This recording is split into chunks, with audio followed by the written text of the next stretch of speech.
Hello everyone. आज के session में हम लोग डिस्कस करेंगे प्रोटोटाइप मॉडल के बारे में। क्या होता है प्रोटोटाइप मॉडल, कैसे हम लोग इसको डिफाइन करेंगे एग्जाम में, उसको हम लोग समझेंगे डिटेल्स में। प्रोटोटाइप मॉडल एक सॉफ्टवेयर डेवलपमेंट प्रोसेस का मॉडल है इन विच ए प्रोटोटाइप इज बिल्ट, जिसमें एक प्रोटोटाइप जो है ना बिल्ड किया जाता है, बनाया जाता है। इसका मीनिंग होता है नमूना, यानी कि एक ऐसा मॉडल जिसमें सबसे पहले उसका नमूना तैयार किया जाता है। जैसे आपके पास कोई एक पेज आता है जिसको फिल करके आपको सबमिट करना है, तो आप चाहते हैं कि इसमें कोई भी मिस्टेक ना हो, तो हम लोग क्या करते हैं, इसका एक जीरोक्स निकालते हैं। एक जीरोक्स निकालते हैं और उस जीरोक्स को पहले कंप्लीट फुलफिल कर लेते हैं और उसमें जो भी मिस्टेक है, कटिंग है, उसको कर लेते हैं और उसके बाद एक फ्रेश जो पेज होता है जो ओरिजिनल, उसको हम लोग फिल कर लेते हैं। सेम कॉन्सेप्ट यहाँ पे है प्रोटोटाइप का।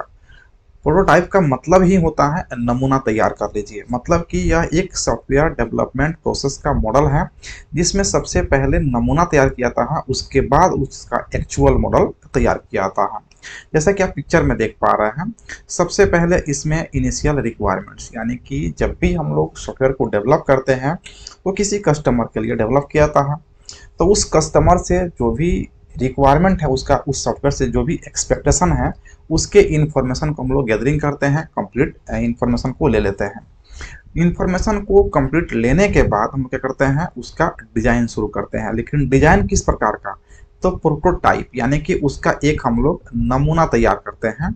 और जब नमूना तैयार होता है उसके इंफॉर्मेशन के अकॉर्डिंग, तो फिर से हम लोग कस्टमर से इवेल्यूशन करवाते हैं, यानी कि उस कस्टमर को फिर से दिखाते हैं, देखिए आपका इस प्रकार का सॉफ्टवेयर डेवलपमेंट होने के बाद दिखाई देगा और इस तरह का इंटरफेस होगा और इस फंक्शनलिटी होगा।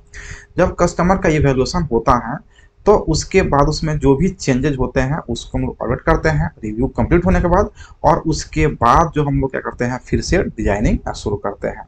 और ये फेज जो है ना मल्टीपल टाइम ऐसे चलते रहता है जब तक कस्टमर सेटिस्फाई ना हो जाए। जब उस नमूना को देख करके कस्टमर सेटिस्फेक्शन में यस बोलता है कि हाँ हमारे लिए ये सॉफ्टवेयर परफेक्ट है, हमारे सारे रिक्वायरमेंट को फुलफिल करता है, उसके बाद इसका कोडिंग किया जाता है, यानी कि डेवलपमेंट किया जाता है। तो यहाँ पे इसका कोडिंग शुरू होता है, यानी कि कस्टमर के सेटिस्फेक्शन होने के बाद।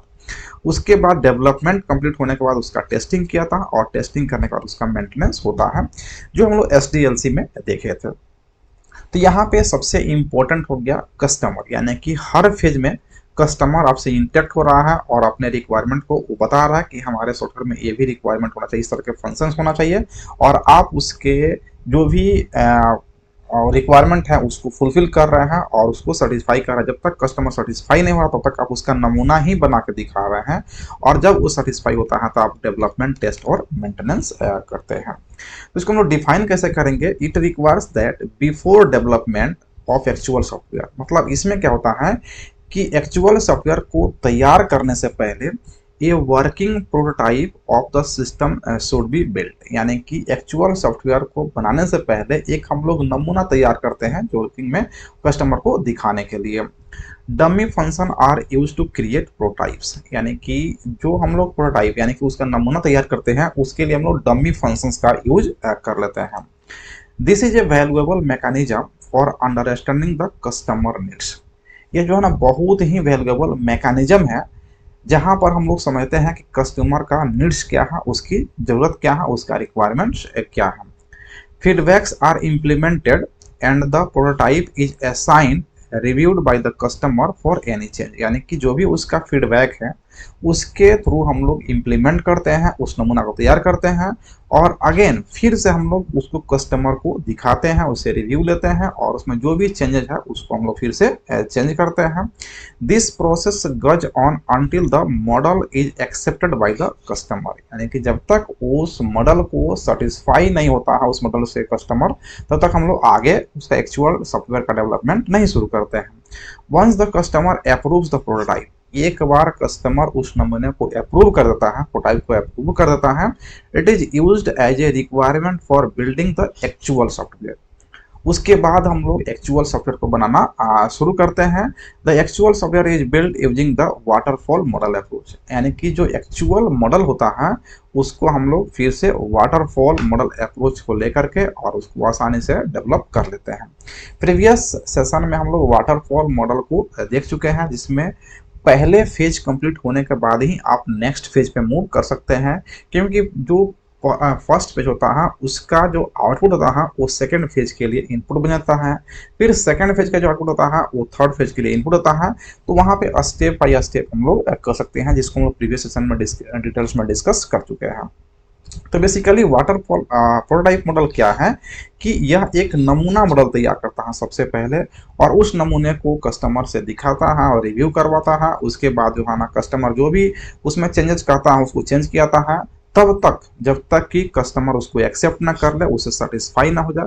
सेटिस्फाई होता है उसके बाद ही उसका एक्चुअल सॉफ्टवेयर का डेवलपमेंट होता है, और जब डेवलपमेंट शुरू होता है तो वहाँ पे वाटरफॉल अप्रोच को वहाँ पे शामिल कर लिया जाता है। तो इसका डिफिनेशन को अगर हम लोग समराइज करके देखेंगे तो सिंपल में कह सकते हैं कि यह सॉफ्टवेयर डेवलपमेंट का प्रोसेस मॉडल है, जिसमें एक हम लोग नमूना तैयार करते हैं before development of actual software, यानी कि एक्चुअल सॉफ्टवेयर को डेवलप करने से पहले एक उसका हम लोग डमी पीस तैयार करते हैं और उसमें डमी फंक्शंस का हम लोग यूज कर लेते हैं। और ये बहुत ही वैल्यूएबल मैकेनिज्म है इसमें, जहां पर हम लोग कस्टमर के नीड्स को समझते हैं और जो भी उसके फीडबैक होता है उसको फिर से उस नमूने में हम लोग इम्प्लीमेंट करते हैं और अगेन हम लोग उसको रिव्यू करवाते हैं कस्टमर से। कोई भी चेंजेस होता है तो उसके चेंज को हम लोग वहाँ पे वेलकम करते हैं, उसमें जो भी चेंजेस होता है चेंज करते हैं। And this process goes until the model is accepted, और ये प्रोसेस तब तक चलता रहता है जबकि कस्टमर एक्सेप्ट ना कर ले। जैसे ही वो अप्रूव करता है कस्टमर, उसका एक्चुअल सॉफ्टवेयर का डेवलपमेंट शुरू होता है, और जब शुरू होता है तो वहाँ पर हम लोग वाटरफॉल मॉडल के अप्रोच को हम लोग वहाँ पे यूज कर लेते हैं। और ये इसका डायग्राम हो गया। अब इसके एडवांटेज क्या होते हैं और डिसएडवांटेज क्या होते हैं। तो पहला एडवांटेज ये है कि prototype model reduce the cost and time of development, यानी कि आप एक्चुअल तो तैयार नहीं किए तो वहाँ पे जो आपका एक्चुअल जो पैसा लगना था, कॉस्ट लगना था, वो रिड्यूस हो गया। जो टाइम लगने वाला था कि एक बार तैयार किए फिर कस्टमर बोला कि नहीं नहीं इसमें हमको ये चेंज चाहिए था, फिर चेंज करने में उसमें टाइम ज़्यादा लग जाता है, तो उसमें जो है ना आपका ये कॉस्ट एंड टाइम क्या हो गया, रिड्यूस हो गया। And the defects are found much earlier, जो डिफेक्ट आपके सॉफ्टवेयर में आने वाला था लॉन्च होने के बाद, यानी कि आप बना के देते कस्टमर को तो बोलता कि हमको ये इसमें चाहिए, ये नहीं है, ये नहीं है, तो वो जो है ना आप पहले ही फाइंड कर लिए। तो ये इसका एडवांटेज होता है कि जो उसका नीड्स था, जो बाद में प्रॉब्लम करने वाला था, वो पहले ही हम फाइंड कर लिए। बाद में जब हम लोग तैयार करके देंगे तो उसमें वो नहीं कह सकता है कि इसमें ये नहीं है और ये नहीं है, क्योंकि वो एक बार सेटिस्फाई हुआ उसके बाद ही एक्चुअल इसमें तैयार किया जाता है। Missing features can be identified in the evaluation phase, यानी कि जो उसमें मिसिंग फीचर्स हो रहा था वो इवेल्युएशन फेज में जो नमूना हम लोग तैयार किया उसमें उसको आइडेंटिफाई कर लिया और कस्टमर उसको चेंज करवा लिया। Involvement of customer from the initial stage reduce any confusion in the requirement, यानी कि चूंकि जो कस्टमर है वो शुरू से ही आपके साथ इन्वॉल्व है, आपके जो नमूना तैयार किया है उसके साथ जो है ना कोई भी चेंज हो रहा है तो उसमें आपके साथ हमेशा जो है ना उससे बातचीत हो रही है, इन्वॉल्व है।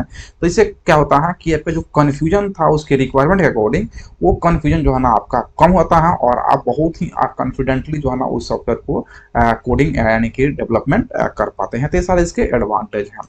डिसएडवांटेज की बात करेंगे तो since the customer is involve in every phase, यानी कि प्रत्येक फेज में कस्टमर आपके साथ है, इन्वॉल्व है, the customer can change the requirement, तो अपने रिक्वायरमेंट को बार बार वो चेंज करवा रहा है। Therefore it may increase the delivery time of the product, तो उसमें क्या होता है कि जो डिलीवरी टाइम होता है सॉफ्टवेयर का वो जो है ना इंक्रीज करता है, क्योंकि एक बार आप तैयार करते हैं फिर कहता है कि नहीं इसमें ये चीज चाहिए, तो फिर अब उसमें टाइम लगाते हैं, फिर कहते हैं तो कहता है कि हाँ ये ठीक है, इसके बाद एक ये और चीज़ डाल दीजिए, एक फंक्शनलिटी होना चाहिए हमारे सॉफ्टवेयर में।